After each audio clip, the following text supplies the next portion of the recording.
Ayun mga katropa, ito na naman. Wala na naman akong magawa sa buhay. Kaya ito, mag-i-install na naman tayo ng mga anik-anik dito sa sasakyan natin. Ito, matutuwa na naman yung mga magkakantahan ito sa sasakyan ko. May ilaw-ilaw na naman sila. Ito nga pala yung items na binili ko sa online shop. Oh. Ayan. Diba? 35 pesos lang ang isa niyan. Bumili na ako ng dalawa para mailagay ko dito sa loob ng sasakyan ko. Kaya ayan, may ilaw-ilaw na siya, o, di ba? Ang lupet. Tapos habang kumakanta ka, siyempre, feel na feel mo. Akala mo nasa bar ka. Ayan ang ma-imbensyon natin. Ganyan talaga pag makati yung kamay, ayun, gumagalaw. Ayan, at sinadya ko nga talagang nilagay dyan sa likod para at least pag nagdadrive ako, hindi siya sagabal sa paningin ko. Ayan, makikita nyo naman yung pag-ilaw niya sa sakyan niya, pag-ilaw ng Christmas light o dancing light natin, hindi siya bumabanda sa mata ko. Ayan, di ba? So, smooth pa rin ako mag-drive kung sakasakaling magkakantahan yung pasahero ko. Wag na ako lilingon.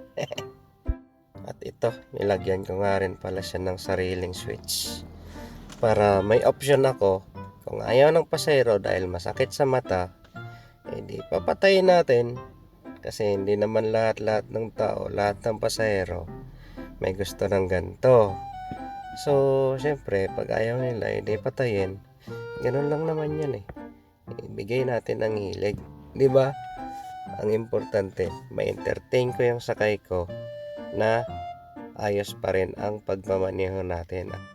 At sa mga nagtatanong dyan, hindi pa ako nag-install sa mga ibang sasakyan, maliban lang po sa kakilala ko talaga.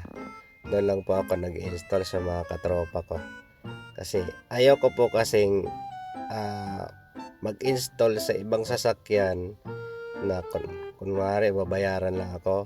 Hindi ko po kailangan ng bayad, kasi ang sa akin kasi, pag halimbawa nag-install ako sa sasakyan nyo, tapos na-mishandle nyo yung paggamit ng ginawa ko doon sa sasakyan nyo, baka masisi nyo pa ako sa huli, o hindi naging masama pa ako sa inyo.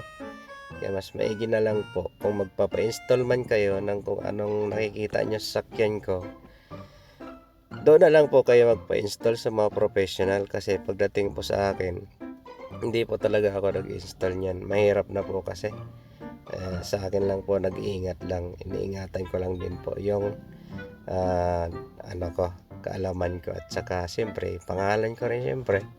Ayaw ko rin na magkaroon kayo ng something sa akin. Kaya yun, sana po naintindihan. Ayun mga katropa, ingat-ingat sa biyahe. God bless. Ride safe at drive safe.